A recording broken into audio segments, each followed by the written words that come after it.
नमस्कार। आज हम फ्रैक्शंस यानी भिन्नों को समझने वाले हैं। अब देखिए, ये जो हाथ से लिखे नोट्स हैं, ये देखने में थोड़े कॉम्प्लिकेटेड लग सकते हैं ना, पर फिक्र की कोई बात नहीं। हम इन्हीं नोट्स को लेंगे और बिल्कुल आसान भाषा में स्टेप बाय स्टेप समझेंगे। तो आज हम क्या क्या देखने वाले हैं? सबसे पहले तो यही जानेंगे कि ये भिन्न होते क्या हैं, फिर इनका जोड़ घटाव सीखेंगे, उसके बाद गुणा और भाग पर आएंगे और आखिर में इन सबको मिलाकर एक वर्ड प्रॉब्लम भी सॉल्व करेंगे। चलिए शुरू करते हैं। तो ठीक है, सबसे पहले सबसे जरूरी सवाल, आखिर ये फ्रैक्शंस या भिन्न है क्या चीज? बिल्कुल आसान शब्दों में कहें तो भिन्न किसी भी पूरी चीज के एक हिस्से को दिखाता है।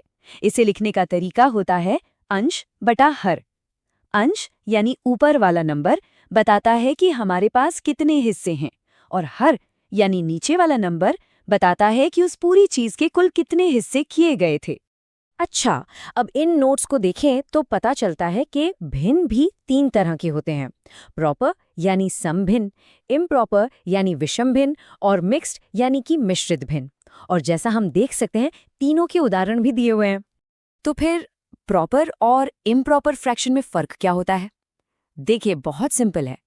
प्रॉपर फ्रैक्शन या समभिन्न में ऊपर वाला नंबर यानी अंश हमेशा नीचे वाले नंबर से छोटा होगा, जैसे 3/4। और इम्प्रॉपर यानी विषम भिन्न में ठीक इसका उल्टा, ऊपर वाला नंबर नीचे वाले से बड़ा होगा, जैसे 5/3। बस इतनी सी बात है। चलिए अब आगे बढ़ते हैं और भिन्नों को जोड़ना सीखते हैं। इनको जोड़ने का तरीका इस बात पर डिपेंड करता है कि उनके हर मतलब नीचे वाले नंबर एक जैसे हैं या अलग-अलग। सबसे पहले सबसे आसान केस देखते हैं। जब हर एक जैसे हों तो कुछ नहीं करना, बस ऊपर वाले नंबर्स यानी अंशों को जोड़ देना है। जैसे नोट्स में देखिए, 3/9 और 4/9 को जोड़ना है, तो बस 3 और 4 को जोड़ा और जवाब आ गया 7/9। है ना, बिल्कुल आसान। पर अगर हर अलग-अलग हुए तो तब प्रोसेस थोड़ा बदल जाता है। सबसे पहले दोनों हर का एलसीएम यानी लघुत्तम समापवर्त्य निकालना पड़ता है। इसके बाद दोनों भिन्नों को ऐसे बदलना है कि उनका नया हर हमारा एलसीएम बन जाए, और आखिर में जो नए अंश आए उन्हें बस जोड़ देना है। चलिए इसे एक उदाहरण से समझते हैं। यहाँ 7/15 और 11/20 को जोड़ना है। नोट्स में साफ साफ दिखाया है कि कैसे पहले 15 और 20 का एलसीएम निकाला जो 60 आया, और फिर उसी का इस्तेमाल करके सवाल हल कर दिया गया।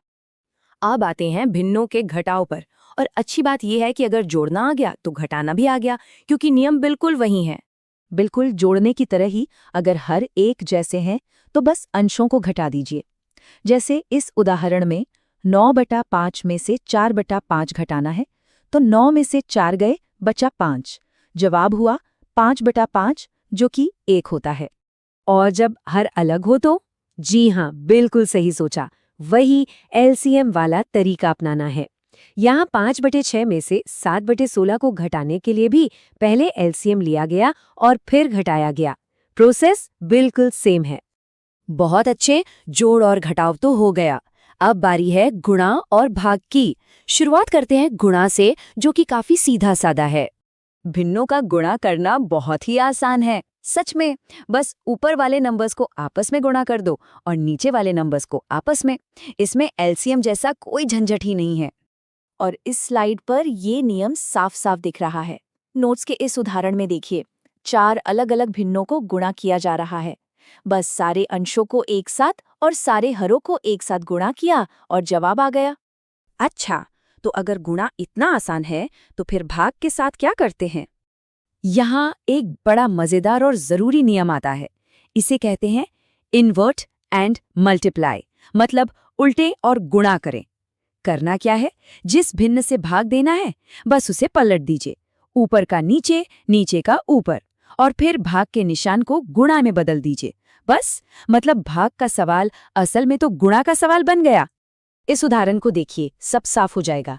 यहाँ 7/6 को 4 से भाग देना है, तो सबसे पहले 4 को 4/1 लिखा गया, फिर नियम के हिसाब से उसे पलटकर 1/4 कर दिया गया, और फिर 7/6 से गुणा कर दिया।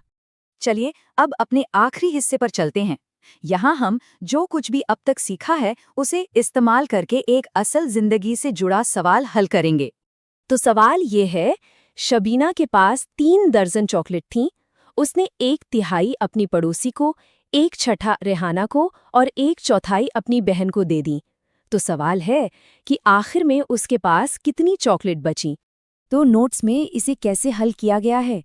देखिए, सबसे पहले 3 दर्जन यानी 36 चॉकलेट्स का 1/3, 1/6 और 1/4 हिस्सा निकाला गया, जिससे पता चला कि उसने 12, 6 और 9 चॉकलेट बांटी। फिर इन सबको जोड़ा गया और कुल चॉकलेट में से घटा दिया गया। और आखिरी जवाब है 9। शबीना के पास आखिर में 9 चॉकलेट बची। तो देखा, हमने सारे नियमों का इस्तेमाल करके इस सवाल को कितनी आसानी से हल कर लिया। तो आज के लिए इतना ही, पर जाने से पहले एक सवाल। गणित की क्लास के अलावा हम रोज की जिंदगी में भिन्नों का इस्तेमाल कहाँ-कहाँ करते हैं? जरा सोचिए, खाना बनाने से लेकर दुकानों में मिलने वाले डिस्काउंट तक, ये हर जगह है। अगली बार जब कुछ ऐसा देखें तो जरूर ध्यान दीजिएगा।